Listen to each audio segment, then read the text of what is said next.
तुलसी यातन खेत है, मनसा भयो किसान। और पाप पुण्य दो बीज हैं, बवै सो लुनय निरा।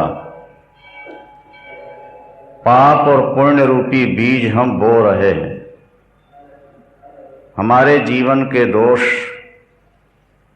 हमारे जीवन में पाप पुण्य के बीज बोते रहते हैं। जब बुद्धि में निर्मलता जागृत होती है तो सत्कर्म होते हैं, और जब इंद्रियों में वासना जागृत होती है तो पाप कर्म होते हैं। इंद्रियों की वासना पाप कराती है और बुद्धि की निर्मलता सत्कर्म कराती है। इंद्रियों में जब वासना जागृत होती है तो बुद्धि के ऊपर पर्दा आ जाता है। जैसे निर्मल आकाश में खिला हुआ चांद एक बादल की छोटी सी टुकड़ी में छुप जाता है, इसी तरह व्यक्ति की बुद्धि वासना के बादलों से छुप जाया करती है। प्रकाश कम हो जाएगा, मंद हो जाएगा। स्वप्न आता है आपको, स्वप्न में कभी ऐसे गलत कार्य भी हो जाते हैं, जागने के बाद सोचते हैं कि हम ऐसा काम तो कभी कर ही नहीं सकते, लेकिन स्वप्न में वैसे कर्म कभी हो जाते हैं, इसलिए कि स्वप्नावस्था में बुद्धि मलिन हो जाती है, उस पर एक पर्दा पड़ जाता है।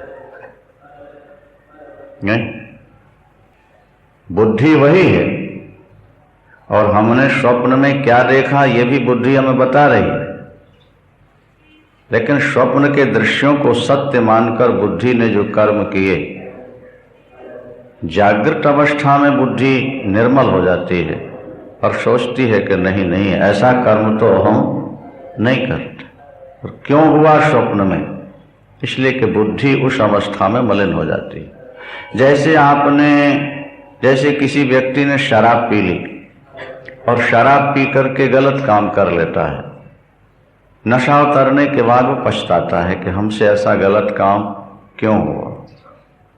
कारण यही था कि वो शराब के नशे ने उसकी बुद्धि को उस समय मलिन कर दिया, उसकी सोचने की जो क्षमता थी उसको कम कर दिया, इसलिए गलत काम हो गया। और जब वो चीज निकल गई तो फिर वो झांका था। कहते हैं अकबर कहीं जा रहे थे, हाथी पर बैठ के शराबी शराब पीकर खड़ा था सड़क के किनारे। उसने कहा, हे अकबरा, हाथी बेचेगा? कितने का? इशारा किया, सोल्जरों ने जेल में डाल दिया उसे। रात भर पड़ा रहा। प्रातःकाल राज दरबार में पेश किया गया। अब अकबर बैठे हैं सिंहासन पर, कुछ सभासद भी हैं। वो चारा शराबी हाथ जोड़े कांप रहा था। अकबर ने पूछा, भाई हाथी खरीदेगा? तो कहता है, अन्नदाता, खरीदने वाला चला गया। बोलो शंकर भगवान की।